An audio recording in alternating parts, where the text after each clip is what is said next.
Welcome to Ault Hucknall, officially England's smallest village and one of the quietest corners of the country. Hidden deep in the Derbyshire countryside, this tiny settlement consists of just 3 houses and a single church, wrapped in centuries of history and a charm that feels untouched by time. This is a place where the dead quite literally outnumber the living. Today we're exploring what life is like here, how such a tiny village came to exist, and why Ault Hucknall remains one of England's most fascinating and overlooked places. As we enter Ault Hucknall, we come to the first of the village's 3 houses. These stone cottages reflect the traditional style of rural Derbyshire, but the origins of the settlement go back much earlier. Ault Hucknall is believed to have Saxon roots, though the earliest recorded spellings appear later: Hocknall in 1291 and Hucknall in 1428. Its modern name is thought to mean Hucker's Highland, combining an Old English personal name with the French word hort, meaning high, and possibly referring to a Saxon group known as the Hooker people. Today the parish of Ault Hucknall extends far beyond just the 3 homes here, incorporating several nearby settlements that were listed in the Domesday Book of 1086. Many debate if Ault Hucknall is actually a hamlet, however the presence of the historic St John the Baptist Church certifies it as a village.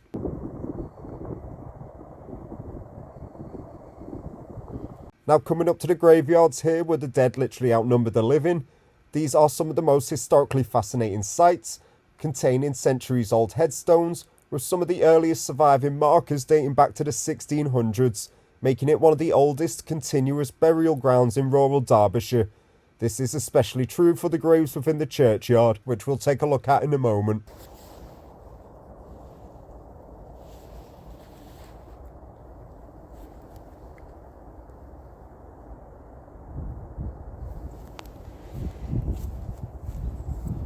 You can see here this is the church car park, although it's only small. And before we move on to the churchyard, you can see here some of the graves are tipping over if they haven't already. And you may not be able to see here, but the grave on the right reads the year 1896, age 65, and the one on the left reading 1801, age 70.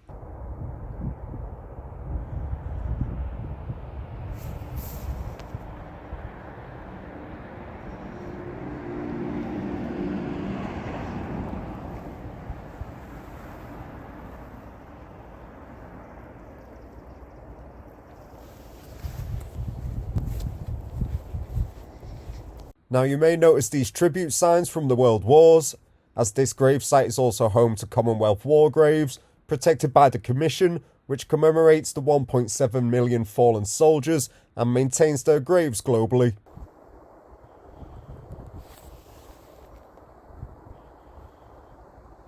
Although as you can see here, some of these do need a bit of work doing to restore the stones.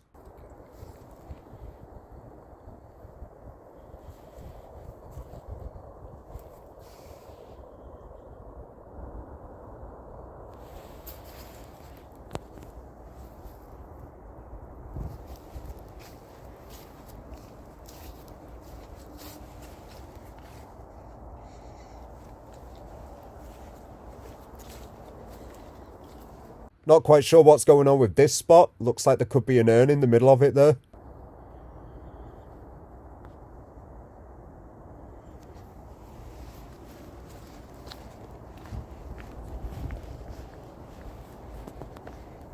So now as we'll move over to the churchyard, some of these graves again do date back to the 1600s.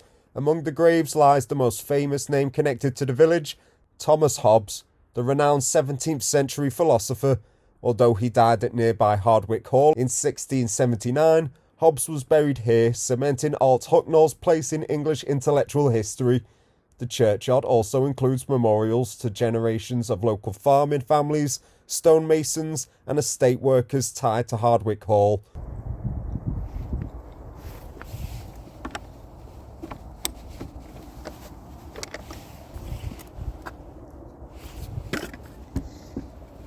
So I did try and enter the churchyard, but as you can see here, it's locked up from May till September, so I'm going to have to film over the wall. Don't want to be knocking into those gravestones.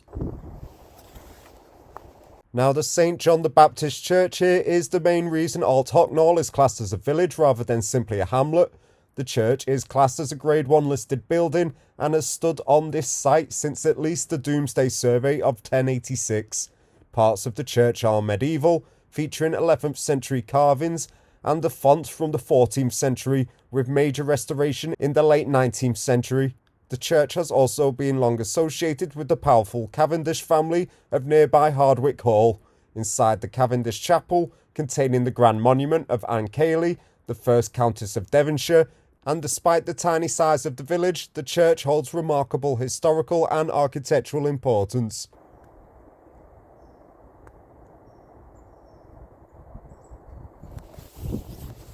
And again, just heading back over the road opposite the church is the continuation of the graveyard. Here you can see the Commonwealth War grave sign.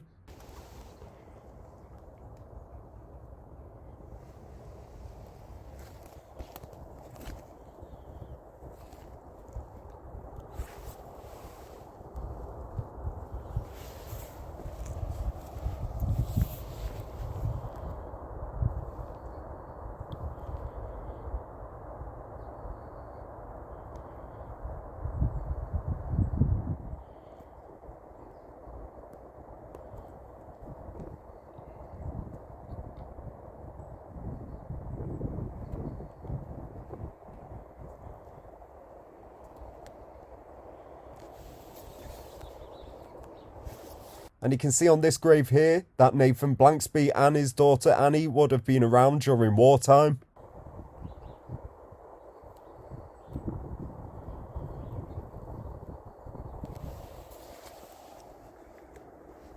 And so as we pass the halfway point in the village, we'll go take a look at the remaining houses and the active farm that's also here. A better look at the church itself here for you. Again, it did become a Grade 1 listed building back on July 8th, 1966, highlighting its historical importance. It's mostly constructed now of rich internal stone and wood detailing, but a bit further on in the video I'll show you a few images of the inside. Okay, so as you were saying, how long have you lived here? Oh, I want to say it's our 7th year. Yeah? 7th year? Yeah. So, as I just mentioned, they do say it's the smallest village in England. It is fairly small, yeah. It is very small. Yeah. Is there much at all going on? Not really, it's mainly just fields and countryside, and there's tons of walks around, so if you're a big walker. Perfect for the dog. Yeah. No, 100%. Great. Perfect. But if you did want to go out to, I don't know, any supermarkets, anything of that sort, are you looking at a little distance to get to them, or? It's only the closest one's only 2 miles. Okay. I think, right. Roughly. So that's not too bad by car, but if you had to walk or something then? Oh, okay, it take you an hour or two. I imagine in the winter as well, does this get pretty locked down with snow and stuff, or? To be fair, sometimes. We had one year where it was quite high. Wow, okay. And there is just loads of black ice on this part because hardly anyone goes on this road, so. But as for living somewhere that's so quiet, how would you say it is? I love it. I prefer it to a big city. I'm not a big city person though. I prefer it where it's quieter and there's more space to walk because dogs and that obviously. Well, obviously. I mean, I myself, I grew up around villages and towns. Oh yeah. So I know a little bit of the fields and such, but nothing as small as this. Oh yeah, so. It is. It is a really nice village to be fair though. Yeah. I mean, do you know the people here? Is it quite close knit, or is it just literally who's across the street that really? It is who's across the street here. In the village, you know quite a few people though because you bump into them every day. Right. But up here, it's fairly just these guys know each other. Ah, okay. So your area, is that further down that way? Yeah, you literally go down and turn left. Okay. And it'll take you towards the actual village. Right. And is that much bigger, or? I want to say so. It's just 2 circles. There's okay. A circle and then a smaller one inside. Is there more than 2 houses? Yeah, there's more than 2 houses, yeah. Right, okay. Right, I might go and have a check then after I've covered the rest of this. Yeah. Not that there's much to cover, but... Yeah. Enjoy. Enjoy. Alright, cheers, thank you for that. See ya. So the girl who was good enough to talk to us there is referring to the neighbouring villages of Rothrone and Glapwell, but there is a brief insight for you on how it is to live here.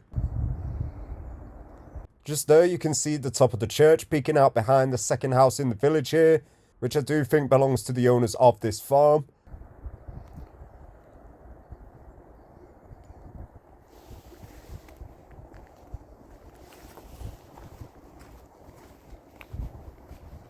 As we mentioned earlier on in the video, this is an active farm, and as you can see there is the sign for Ault Hucknall farm.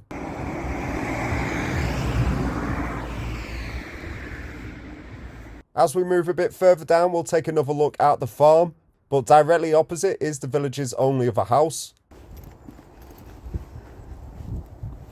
Some of these trees look pretty dramatic.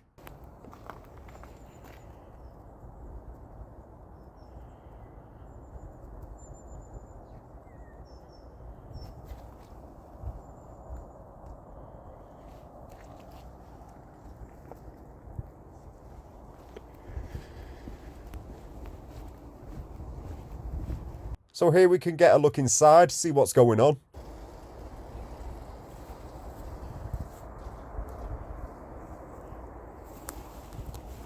And moving out towards the end of the village, again, all of these houses are from different time periods, and I've seen different variations over the years. This one is looking by far the most modern nowadays.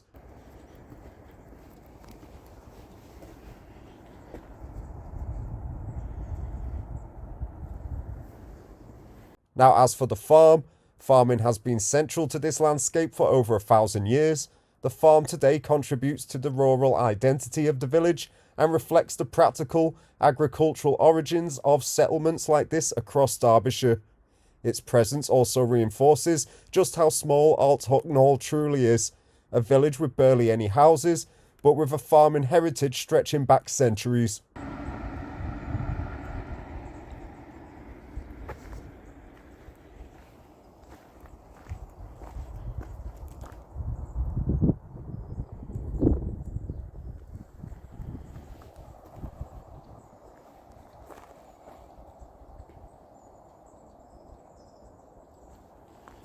And heading out down the road here leads you out of the village onto neighbouring villages with more than 2 or 3 houses. Here you have a great look at the views that surround the village, and between me talking you can hear just how peaceful it is.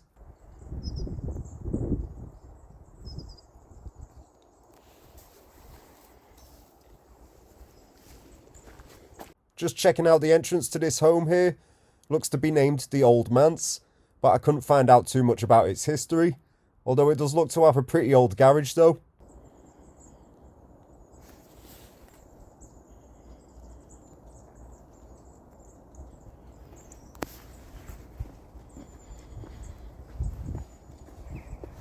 Here's a better look at the front of the house for you.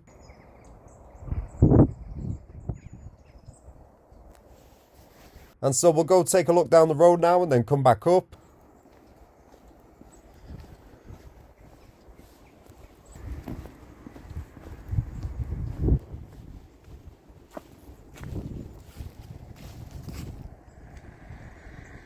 A glimpse at some of the farmers' fields here.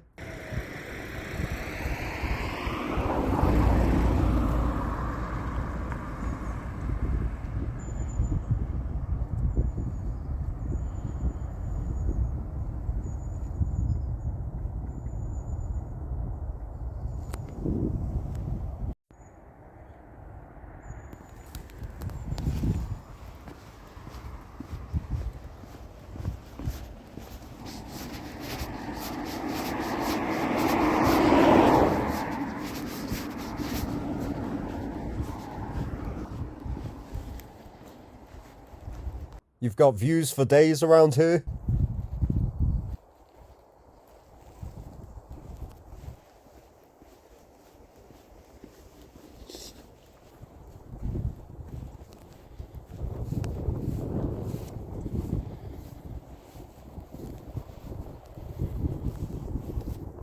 You can see in the distance the house we just covered, and the rest of this looks to be farmers' fields. May as well go take a look at this piece layout here. This is a public footpath as well.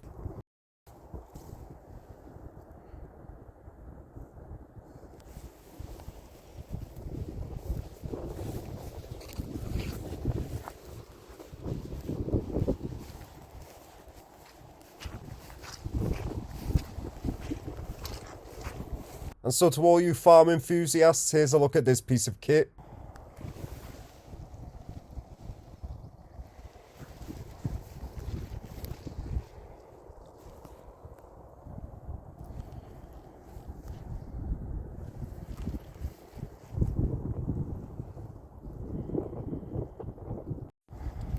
Now heading back into the village from the way we just came, some of these trees are looking like something out of Harry Potter.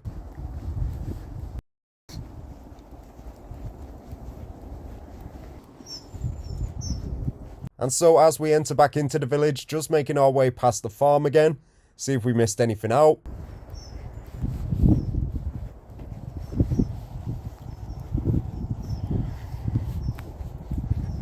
But you can get another look at the top of the church just peeking out there. Now whilst the village itself is tiny, the parish of Ault Hucknall covers a much wider area, including historic hamlets such as Atswith, Stainsbury, Hardstoff and Rowthorne, several of which were listed in the Domesday Book. This makes the parish far larger and more historically significant than the tiny village centre suggests.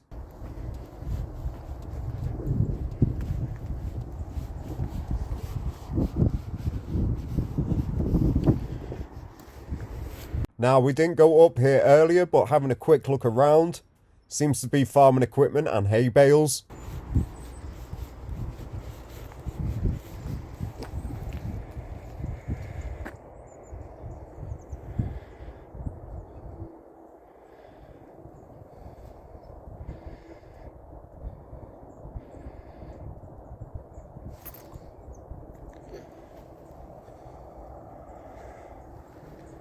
And so as we work our way back to where we started, as I mentioned earlier, I'll show you some images from inside the church as we pass by. This grave here reads a death date of 1894, age 58. And so again for the church, it has stood here for over 1,000 years, and in the fields surrounding the church there can be seen evidence of the once existing medieval village, abandoned as so many were following the Black Death. As for the inside of the church, here are a few shots on screen now for you.